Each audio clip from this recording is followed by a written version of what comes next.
Right, exactly. Welcome to Thinking Green. Are we going to have a film clip? Yes. To start. And we're going to talk tonight about the mock terror attack that's planned for New London and have a roundtable discussion about the questions that we want to ask about that.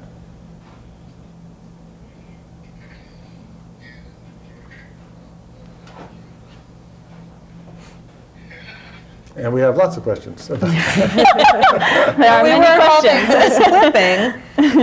Maybe we could introduce the clipping. The clipping is from a film series that the Southeastern Connecticut Peace and Justice Network has been producing in various places around the area. I believe in the human race.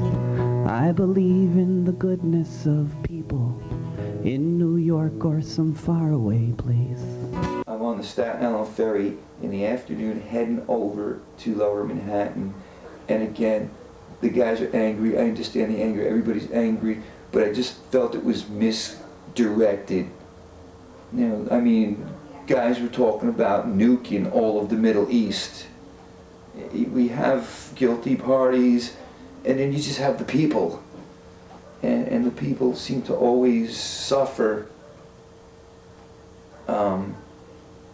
because of the actions of people who just want power. But anyways, I'm on the ferry and I'm hearing that. And I'm passing by the Statue of Liberty. And I just thought it was a great irony that here we are in America, the melting pot of the world, and we're supposed to open our doors to people, and we're talking about nuking people just based on the fact that they live somewhere else. And that saddened me more than anything on that day. The bottom line is, what happened on 9/11 was terrible. Let's bring the people complicit to justice, and let's see if maybe, just maybe, our foreign policy might have something to do with it. And, you know, maybe we're just not such nice guys neither. You know, just because I say that don't mean I hate America, and it don't make them any righter for what they did. But wrong is wrong is wrong. And I don't want to be wrong. I don't want to have, this is my country, I'm a proud American, and this country was founded on free speech and protection of the people from its government. And I'd like my government to reflect that. I'm Father Emmett Jarrett. I'm one of your ordinary hosts on Thinking Green, and I live and work at St. Francis House in New London. Now we'll introduce our other members, and we'll introduce ourselves. Tom? I'm Tom Clark, also with Peace and Justice Network, and I'm involved in the Peace and Justice film series from the clip that you just saw. And our next one is going to be March 24th at the New London Library, and it's A Force More Powerful. And it is a number of examples of how nonviolence has been successful in promoting social change. Sandra? My name is Sandra Pike. I am a healthcare worker in the city of New London, and I'm also a member of the Peace and Justice Network here in Southeastern Connecticut. And I'm Joanne Sheehan. I work with the War Resisters League in the New England Regional Office, which is based here in Norwich, Connecticut. And War Resisters League is also a member of the Peace and Justice Network. My name is Laura Burfoot, and I'm a longtime resident of New London. And I also live and work at St. Francis House. Okay. You saw the clip from a first responder to the 9/11 terrorist attacks, and we've all been thinking about this for a long, long time, and lots of people have thought lots of different things, and lots of things have happened. There is going to be a mock terror attack on New London, sponsored by the Department of Homeland Security, April 4th, and the week following April 4th. And we're people who've been thinking about that and asking questions about that over time. We need to tell you that there's going to be a forum that you can come to learn more about the terror attack, what we know about it, and help ask questions, because one of the things that we're out to do is to ask questions. The forum, the community forum, Mock Terror Attack, What Should We Fear, is going to be held on Sunday, the 13th of March. That's This coming this Sunday. coming Sunday, at All Souls Unitarian Universalist Congregation, 60 Huntington Street in New London. And we'll tell you more about that at different times. But now let's just open up the conversation, and maybe Tom will start us off by giving us a little bit of the history of New London and the mock terror attack. Right, thank you. Well, I want to read actually from an article from the day that was published last August that gave the core information about what is happening with the mock terror attack. So that would be on camera 4. It was written by Andrew Ryan with The Day, and it starts out, in early April, terrorism will come to New London in a mock chemical attack, testing the region's response to a weapon of mass destruction and shining a rare world spotlight on the whaling city. Members of President Bush's cabinet, senior federal officials, international dignitaries from as far away as Thailand, and a small army of foreign press will watch as southeastern Connecticut reacts to a simulated assault on New London Harbor and a parallel biological strike in Union County, New Jersey. The international community's eyes will be on New London and on the site in New Jersey. That's not an exaggeration, said Butch Colvin, who heads the Department of Homeland Security's National Exercise Program in Washington. He says it's the largest, most complex counterterrorism event in the nation, which makes it the largest in the world. No one else does this. Coordinated with drills in New Jersey, Canada, and the United Kingdom, the congressionally mandated attack will last 6 days, involve 10,000 people across the globe, and cost upwards of $16 million. The exercise will be so detailed that there will be hundreds of volunteer victims. They will be made up in moulage, which is fake injuries such as foaming mouths, missing limbs, and sucking chest wounds, to test responders and local hospitals. A faux cable news network called VNN, replete with satellite trucks and reporters, will pepper officials for details at simulated press conferences. The article goes on to say that at a similar exercise in Chicago last year, journalists from 30 countries descended on the city. This drill, which is called Top Off 3, which stands for Top Officials Training Program, and is the third one of this series. In May 2000, officials announced that fake attacks occurred in Denver and Portsmouth, New Hampshire, and last year, Top Off 2 hit Chicago and Seattle. This event is something that's been in a 2-year process of planning, which started 60 days after that last drill in 2003. The government began looking for its next practice site. 8 states and 1 territory showed interest, but Connecticut showed a deep commitment, it says, that included a letter of support from the governor's office. The ex-governor's office, I guess I should say. The government settled on Connecticut as one of next year's sites, and the state approached the city of New London because of port offers unique challenges to responders, it says here. In May, federal officials or federal organizers met with local and state officials to finalize the plans. Let's see, and then the article goes on to say those participating will include the FBI, the Bureau of Alcohol, Tobacco, and Firearms Federal Emergency Management Agency, and the State Department of Environmental Protection. In addition to New London, local towns and cities that will be involved with the exercises include Norwich, East Lyme, Groton, and Waterford.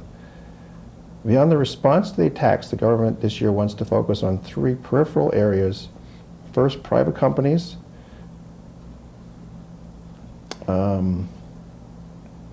That means Pfizer, Electric Boat, Dow Chemical, and others that have been involved since the early planning stages. In addition, Homeland Security wants to study the long-term impact the disaster would have on the region beyond the primary attack.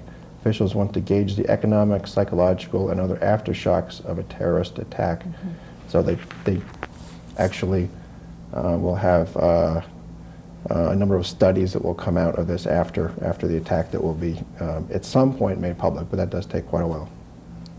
Lastly, organizers hope to get caught in the act, it says here. They plan to feed bogus intelligence about the pending attack with hope that agencies will act to prevent the disaster. And then the article wraps up, says, during the 2003 staged Dirty Bomb event in Seattle, the simulation was so intense that the city's mayor and his chief of staff wake him at 2 a.m. so he could be briefed for a 6 a.m. news conference with VNN, which is sort of that bogus cable news channel.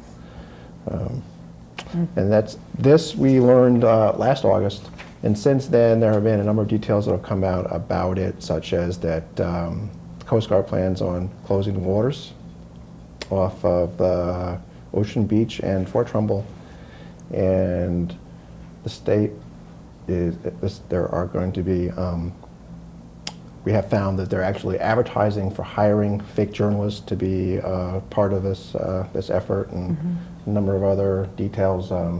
We've learned that we think there's going to be about 1,200 victims going through the Lawrence Memorial Hospital.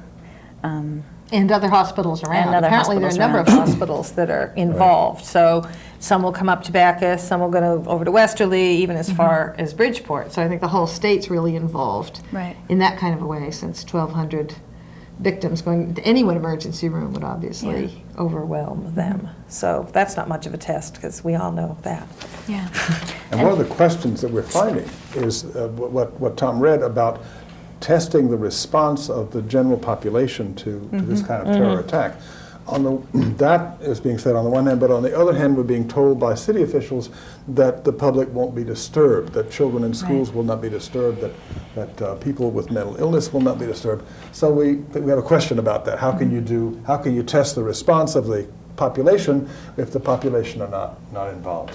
And one of the things we're at is asking questions. We want to ask questions about this. So, who's got a question?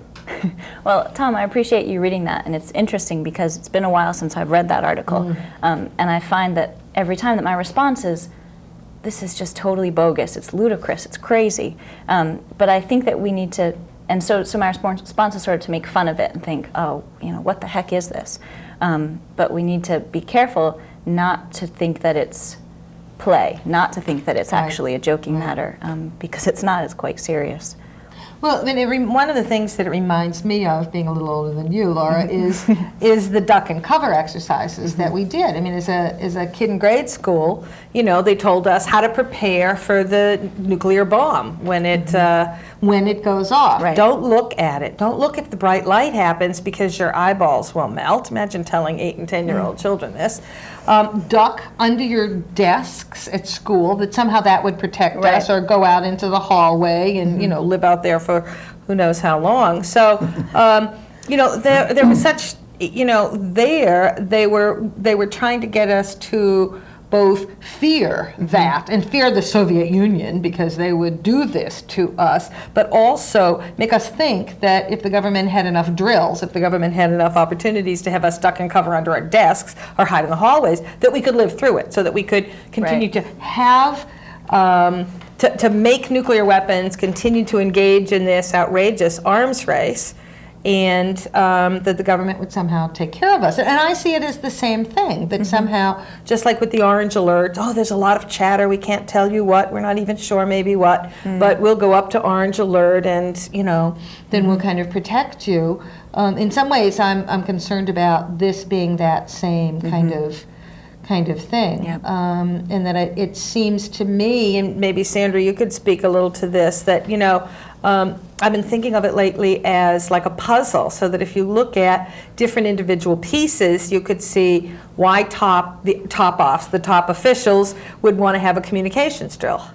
but they don't need people with sucking chest wounds to have a communications drill. That can be done all in paper, computers, telephones, other ways. They don't need actors out there in the community testing our psychological response.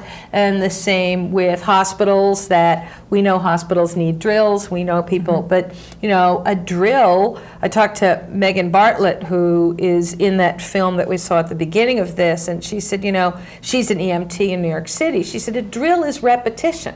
It's not just one role play. It's doing something over and over and over again so that when you come to that, that's what you have to do. Right. So, but if you look at each little piece, you can see, well, why they would need a drill or why they would need a drill. But when you put it all together, then the scare tactic comes kind of pretty clear to me, I think. Right. I think that the local hospitals, we understand that. We understand that you have to have drills and you have to be prepared and such like that. But to have it on such a mass scale, when it's a planned event, how real are the results going to be? Right. I've heard of information that the first responders will respond to this chemical attack and the first responders die. Also, that would be our firefighters, our policemen, our EMTs. Just like it happened in 9/11 for real, we're going to have it real here in New London. And I've seen it once already. I don't really need to see it again. And to have that happen and to see how we're going to respond to that, and then to have a study on it, it seems very, very strange to me. It seems very strange. And I think we also have to, as far as asking questions about this, we also have to ask the question, how does what they're doing relate to the actual need for the drill? Because if they have an actual need for such drills and exercises, which one can certainly consider to be understandable, that our civil defense folks do need to be prepared for terrorism. But how is it that something that is an exercise to prepare us for terrorism needs to be something where we invite journalists from around the world and have it become a mass publicity event? That's where you get into the area of concern that the administration is using fear as a deliberate tactic to manipulate the population for political gain, which is a very unfortunate sort of development in this country that I don't think that anybody who's grown up in the 40s, 50s, 60s really has seen done to this extent. Yes, administrations have used some fear tactics from time to time, but this is sort of a whole new animal in the way we're going about, sort of constantly pushing the fear button, using every opportunity to get fear wrapped around the issues. Yeah, and it also brings up the question of, can the drill possibly succeed? What's the outcome of the drill? Which the healthcare community in Chicago, as well as in Seattle, which were the two cities where this has been done before, many of them have have come out and said, of course we failed. I mean, we weren't prepared. Of course we weren't prepared. And so what then is the result? And in Chicago, what's been happening is that hospitals have then been asked to allocate more money into things like, into the sort of healthcare that is about preparedness. So I don't even know what that is, but places where you go if you've been exposed to these chemical attacks, things like that, and these chambers or these tanks or whatever, and that obviously takes money and resources away from other day-to-day needs that people have. Right, so they're talking about maybe closing the prenatal clinic at Lawrence Absolutely. Memorial Hospital. Right. Are we going to get more decontamination chambers instead? And Right. is that really how we should spend our money? Actually, I hadn't thought about it before, but as we think of that comparison with the arms race, I mean, in many ways, that is one of the factors that brought down the Soviet Union, was their continuing to kind of prepare Right. in order to fight us. And you can't do that. And we're not immune from that in this country. And so we have a number of options, I think. And if we want to get into the kind of preparedness piece to the ultimate, then every hospital would need to have dozens of decontamination units. Right. Every hospital in the country would need to have Right. all of this equipment. We would have Right. to kind of really arm ourselves to the teeth in that kind of a way. And we'd have to do things that we should be doing now. We're not, like checking more container vessels and the like. So they're kind of trying to scare us here about something coming into Fort Trumbull and not doing the things that the 9/11 Commission said should be done. Right. And instead, one of the big questions I have is, where is this $16 million going, and how much more money then comes out later? And are saying, well, we prepare. So I think we need to talk about prevention, and then that gets into kind of another whole area of let's look at the roots of terrorism. And not Well- simply in how do we arm ourselves to protect ourselves from every inevitability possible. Let me interject that if, this is a call-in show. If anyone would like to ask questions of any of us or all of us, you can call 440-3154 locally or 1-800-253-2285. I'm reading it on the side. The terror part is an interesting one because we hear that everything changed after 9/11. I'm not totally persuaded that that's true. People have experienced terror for millennia. It was a big thing for our country and for us to experience on our own soil the kind of attack that the World Trade Center and the Pentagon attack was. But it's not new for a lot of people in the world. It's not new, and state terrorism is not new for a lot of people in the world. We looked up a definition of terrorism and found it to be the use or threat of violence to create fear and alarm, usually to promote a movement or a cause. And so I'm asking the question of myself all the time, what is it that the war on terrorism is about? What are we really trying to protect ourselves from?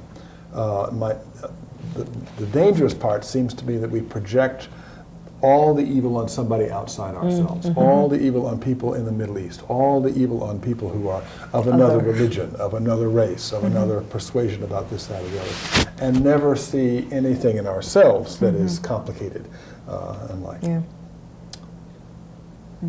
Father, do you want to talk a little bit about what we've done as a group in formulating a position paper about this and presenting it to the City Council, and what Sure. what happened there? And Sure. Well, it's been a very interesting experience that we've had, and our task force formed a few months ago to progress on this. In August, when the newspaper article that Tom read from came out, three of us went to see Richard Brown, the city manager of New London, who, to be fair, believes sincerely that this is a drill to train our first responders. He does not think of it as something that is designed to or likely to instill fear in the general population. We disagree about that. We wrote a position paper together and took it to the City Council, who heard us, I think, more or less respectfully, but their basic attitude was that it's nice that we're idealistic about nonviolence, but that we live in the real world and violence happens and war happens and we've got to protect ourselves. Our question is this real protection? Are we really protecting ourselves from anything that's real? A friend of mine in the local clergy asked the question of this is not enough. You know, drills to respond to attacks is not enough to defend us from dangers. We need to address the root causes. Why is it that people are likely to be doing things, that different people are doing things to the United States? It certainly is not it's not true that they hate us because we're free. You know, if you believe that, I've got a bridge to sell. But anyway, after the visit to the City Council, we regrouped and began to plan the community forum. I'll remind you again of the forum, which is going to be Sunday, the 13th of March at All Souls Unitarian Universalist Congregation, 60 Huntington Street in New London, from 3 to 5 p.m. To talk about these things, to raise the questions that we have, that others have, other citizens have, and to hear different perspectives on it, because we need to be informed. And I think that, I'm really hoping that people do come out, because I think that there are folks that I know who I've spoken with who are healthcare providers or people in that community who who say, well, we do need drills. And again, I think that what my feeling is that within a certain realm of, I would not, I wouldn't disagree with that. But it is that whole piece. It is the drill with the 600 reporters, with the scenario of the terrorists kind of attacking Fort Trumbull that that really kind of raises that level. One of my challenges to the city would be, all right, if we need a real drill, let's really involve all of us. Let's tell all of us to evacuate. Let's really involve all of us. Let's put the kids out of school. We all get out of work. We would do what would really happen. Let's all practice that. And I would bet if we do that, as soon as I get stuck at the interchange of Route 82, I can't get on 395. I couldn't get there the other day. There were two rollovers, and it took me 12 minutes to go a mile under the bridge. As soon as people realize how impossible that is, then we're going to have to start saying, no, we can't do this. And maybe we need to look at other issues like Millstone is here. What if Millstone goes? Can we get out? Certainly not heading for Lawrence Memorial Hospital if it goes. I mean, a little closer. Radiation kills. I mean, we have enough weapons of mass destruction in our own community here that we should be concerned about. What if we have 17 nuclear-powered submarines based in this community. What if any of them went? It's possible. So I think if we look at those dangers from that level, we'll on some level, if we all try to get on the highways, then we would all have to look at the realities of the impossibility of this, and maybe then people would say, all right, let's really look at the root of the problem instead of fooling ourselves into thinking we can protect ourselves. And I know that, well-meaning people have called us naive, but I would kind of say, to assume that this really protects us, to me, is naive. I think looking at the root of the problem is important for us to understand what's going on with this mock terror attack drill. If we had approached things differently from the immediate aftermath of the unfortunate attacks on the World Trade Center and the Pentagon, we probably wouldn't be here today, because it's our response to those acts that have put us in this unfortunate position where we are still so vulnerable. Not that we will ever be able to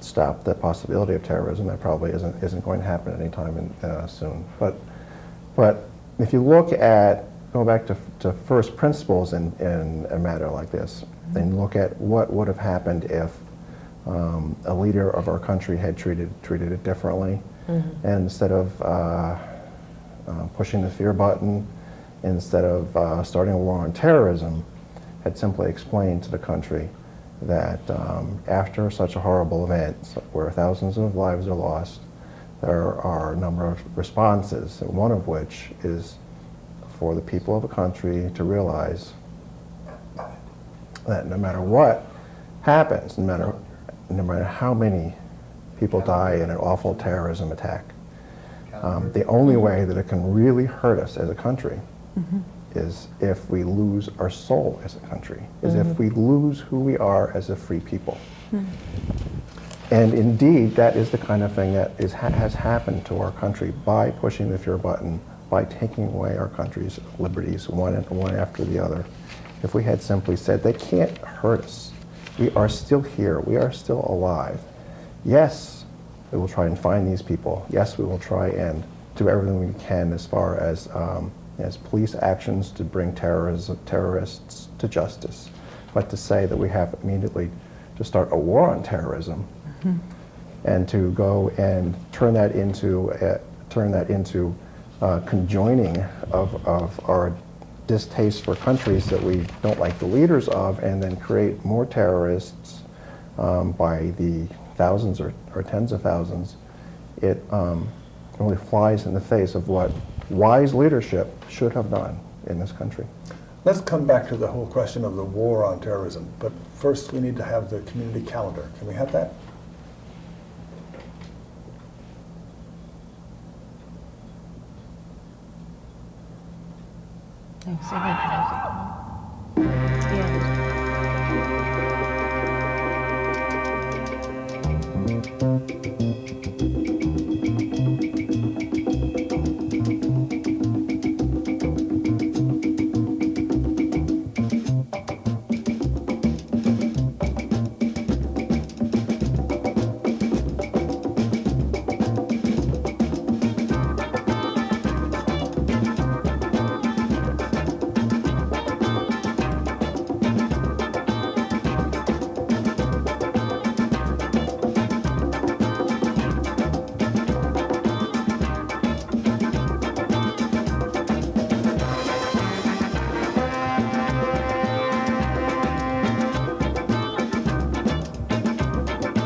Okay, we're back.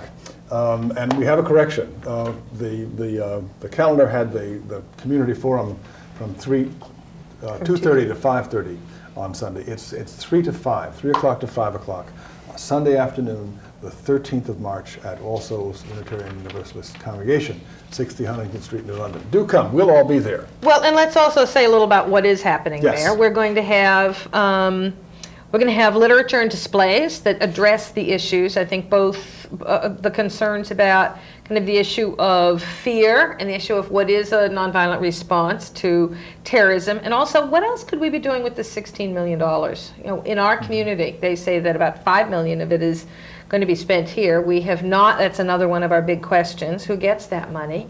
But it's certainly not the poor of New London. It's not the schools, and the budgets have been cut, what, $1 million last year, $1 million Right. this year. You know, it's not the prenatal clinic at Lawrence and Memorial. And I think those are the things that really do make us secure. So we're going to be having literature and displays there. And then we'll have the forum with the speakers and a discussion. And really, it will be an open discussion. Well, say a word about the speakers. Megan Bartlett is an EMT who is part of the first responders to September 11th.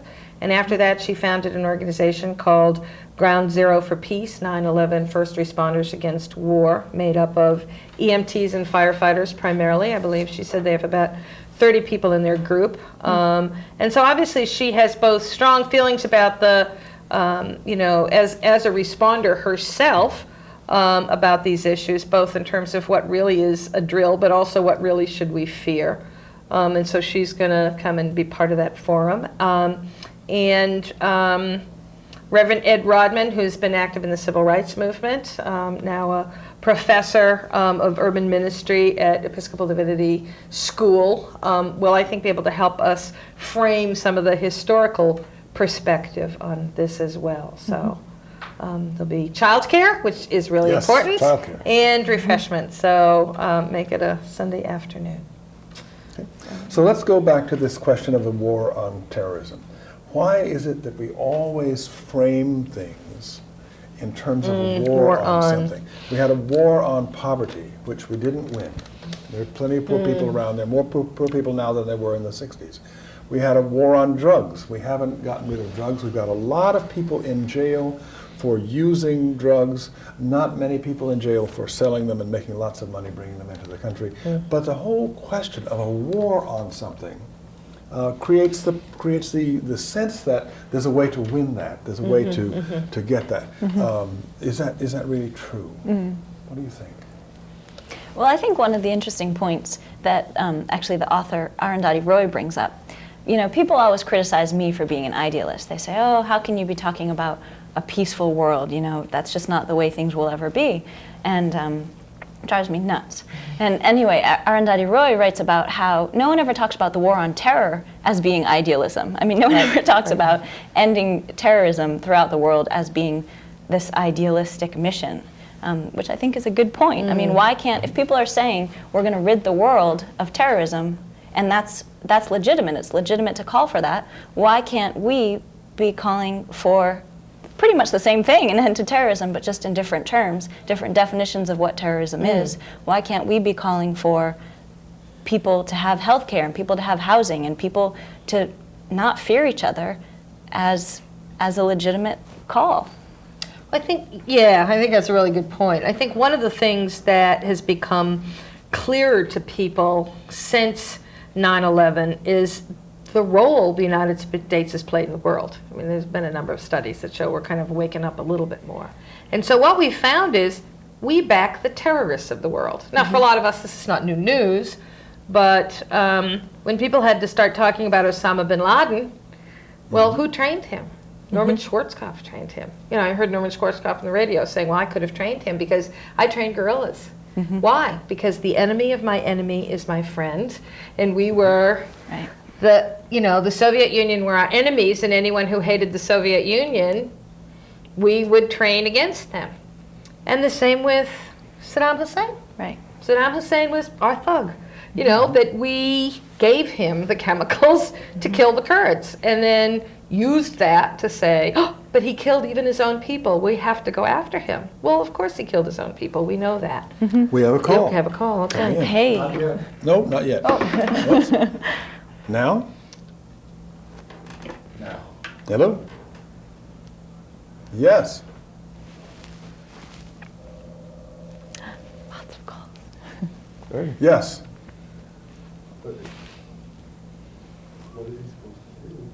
Can they hear? Can you, oh, hold on just a minute. Let me hang the phone up so that everybody can hear your question. Oh, push the button. Push the 2 button? Push 2. I pushed 2. Whoops.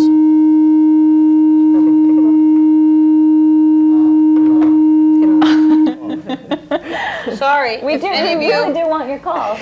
Call back, please. We're just on 13th century rules. Yeah, this isn't the high-tech club here. But I just, to finish that point, I think just that as we talk about kind of a war on terrorism, we have to realize we've been part of a war of terrorism, and that the rest of the world sees that. And that is one of the things that's the underlying piece of what makes us a target. That the rest of the world understands that when we go to war in... Okay, I think the caller's calling back. So go let me ahead. just press it. Are you there? Hello? No. Didn't do it again. Uh-oh. Okay. Please call back. We'd love to hear your question, and it's my... Oh, lack of- Yes. okay, number 2, line 2. Line 2. Okay, here we go. Are you there? I'm here. Are you there? There you go. Thank you. I didn't hang up. The phone was hung up on me. I know. No, we know. Sorry. Father fault. Jarrett's question as to why we have all this war mentality, a war on this, that, and the other thing. And I'm calling to say my feeling is that one of the reasons we do is because the church, the Christian church, decided there is such a thing as a just war. And I don't think there is such a thing as a just war. And until we realize that and accept that and condemn all wars, we're going to have these foolish, tragic wars. That's all I had to say. Thank you very, very much. I really appreciate it. That really opens it up for me, because one of the things that I wanted to talk about tonight is that I'm a Christian practitioner of nonviolence, and I believe that Jesus taught that the way to accomplish justice in the world is by a nonviolent struggle, resisting the evil thing in the world, the evil causes in the world, but not making other people the enemy. And being willing to suffer for what you believe rather than to inflict punishment and suffering on others. So the Christian church has a lot to answer for in terms of the just war theory. It's a theory that ought to be in the same place as the flat earth theory. There are no just wars. I'm not sure there ever were. For the first 3 centuries, all the Christians were pacifists. Once we got in bed with the Roman Empire, we developed just war theories, and as long as we're in bed with empires, we're going to have just war theories. Let's get rid of the just war theories. Well, and I think just to point out one particular element of the just war theory is that a war is just if civilians are not really put in jeopardy. And that's impossible in this day and age. The kinds of wars that we fight, the kinds of weapons we fight, that civilians are put in harm's way. And we've seen that in Afghanistan and Iraq, particularly in the last few years. And we have another question. Hello. Hello. You're on the air. How are you? I'm fine. How are you? Where are you from, sir? Pardon me? Where are you from? Where am I from? Yes. I'm from Louisiana. Oh, you got some nice guests tonight. Thank you. Thank you. Very nice guest. And who's the young lady next to you? Pardon me? The lady next to you. Who's the lady next to you? Which lady next to me? Well, doesn't mean side. we can introduce ourselves again. I'm On the Joanne right. Sheehan. I'm from Norwich. We all live here in the greater New London area, live and work Oh. here. I think all of us for many years Yes. have done that. So Yeah, we're all local folks. I go to school in New London. I was out education down at Shore School. Uh-huh. Great, I go to school there, and great. with my GED, you know, and how to read and stuff, you know. Wonderful. But so far, my teacher says I'm doing pretty good. My first, That's good. first Good. day back was Friday was our first day back. Have you heard anything about the mock terror attack that's being No, I planned? haven't. I didn't think so. But, People are not learning about this. We need I know. But the gentleman next to the young lady, he's very nice too. Yes, he is. He's very nice. How Thank you you doing, very sir? much for calling. Really appreciate your call. And actually, that's interesting. And there's another one. Oh. Hello, you're on the air. Well, you were on the air. There we go. We've lost that one. Go It's ahead. interesting that that person called because I was just speaking to another friend of mine who goes to adult ed as well, and adult ed is one of the things that's on the budget cuts. I'm not sure, I think it's nationally, but you know, why are we spending money elsewhere when we need to be spending money on adult ed? That adult ed has obviously been an important part of that person's life as well as many people's lives. It is that question, what really makes us secure? Right, You absolutely. know, Yep. kind of look at that and then look at what's real in my life and what's kind of told to me that I need to be afraid of something or I need to worry about something or whatever. Right, And I think right, those are right. those are part of those issues. You know. One of the things that's really important is for people to trust their own experience. We do not need experts to tell us what's real. We can see, touch, taste, and smell what's real for ourselves. Why don't you tell us a little bit about what's real in the healthcare world in London? Well, in the healthcare world, we all understand that you need drills. We all understand that practice makes perfect, that routine, the repeating of it makes sense. The plan of the mock terror attack is they are blowing up a building someplace else, bringing it here, reconstructing it at Fort Trumbull, putting a car with some sort of chemical agent in it in front of the building and blowing up the building. We are now going to have 600 federal employees buried in the rubble.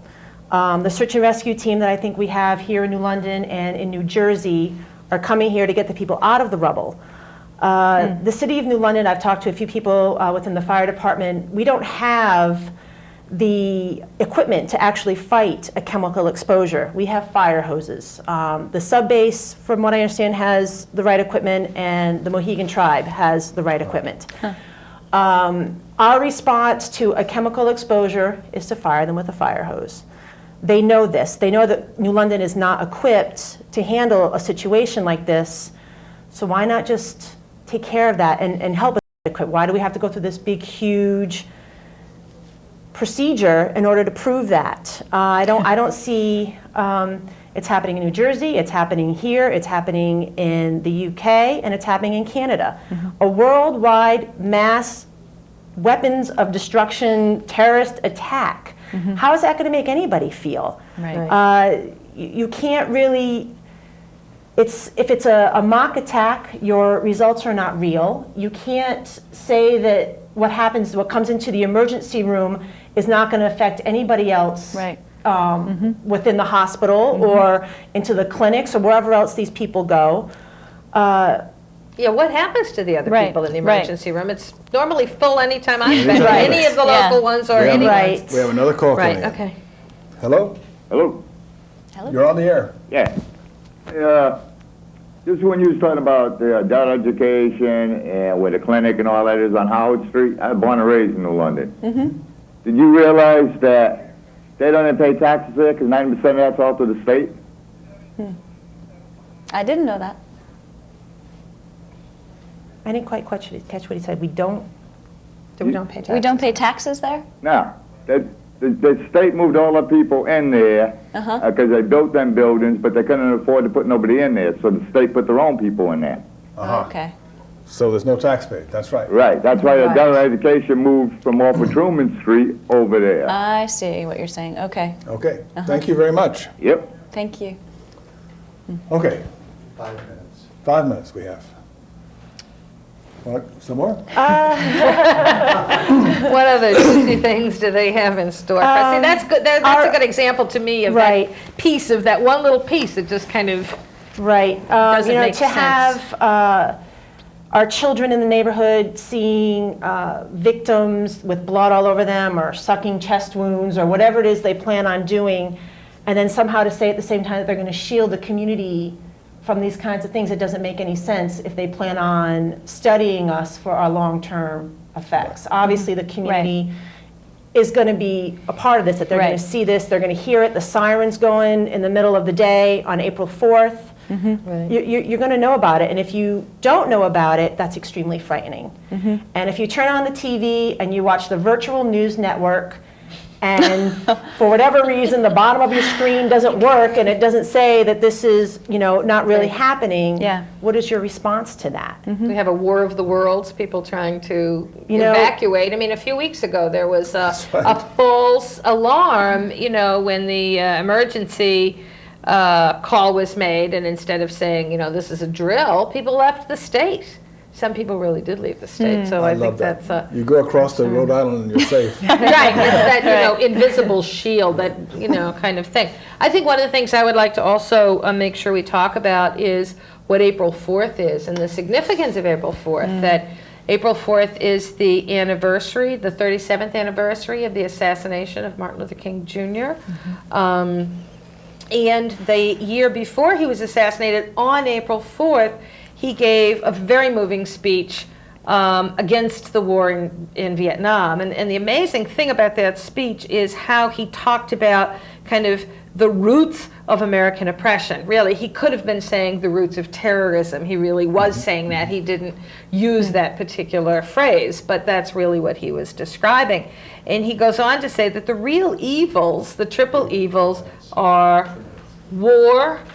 The triple evils are racism, militarism, and materialism, or slash poverty. And so I think that, in this kind of an attack, as we look at it, as we kind of do our analysis as a group, we're looking at those issues, the racism of both who are the attackers, those evil Arabs, and who suffers locally in terms of poor communities of color. And the whole issue of materialism in terms of where is the $16 million going? What corporations are benefiting from this? And the militarism, that's our only response, that our only security is supposedly in having a war in Iraq, rather than seeing that the war in Iraq has actually created more terrorists. And it seems so amazing to me that we have the biggest army in the world, we have the most weapons of mass destruction, we have all these things, and yet 19 guys hijacked airplanes and destroyed thousands of lives. Our military was not able to respond to that. You can't respond to that. It's not an army coming against you, it's something else. But yet the 9/11 Commission had a number of suggestions. Some of them, I think, probably quite reasonable, but the $16 million, and again, It's is not not there. being put into that. It's being put into frightening us into what I think is then saying, yes, of course we'll let you have the Patriot Act too, and of course we'll let you spend all of these billions, trillions of dollars now on the defense industry, and give more money to the Halliburtons and Bechtels to then reconstruct what we destroyed, thinking somehow that really protects us. So And spinning out of control here. yeah, there are a lot of sides to all these issues. How the Bush administration has managed to tie a knot of fear around terrorism, but we are going to be talking more about it very, very, very, very soon. This coming Sunday, March 13th, at the All Souls Church on Huntington Street, and it's from 3 to 5. And we sure hope that people come, because this really is an important issue, that people understand that fear is being used against them as a weapon. The important thing for us, I think we all would agree, is dialogue.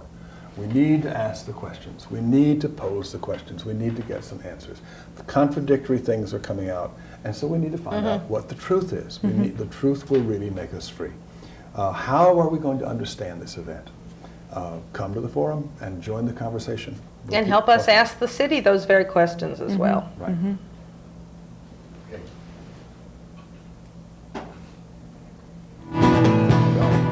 Support and programs are not owned or not monopolized by nonviolent movements, but that's just an instance where violence or nonviolence does not play a part, I feel. Not so black and white, whereas, it's either constructive or it's violent. I mean... Well, it's the same way that people, we know Hamas as the terrorist group, but a lot of people know Hamas as the people who are building them schools and hospitals, and that's why they love them. Okay, well, I was just to respond to that. I think a lot of the smaller movements, I think, because there are a lot of people saying the same thing or similar things. I think that's an issue of organization and learning about each other and learning about how we can aid each other rather than necessarily the quote-unquote philosophy that is running the movement. I think a lot of these movements are very strong, well, could be very strong with the right communication and organization.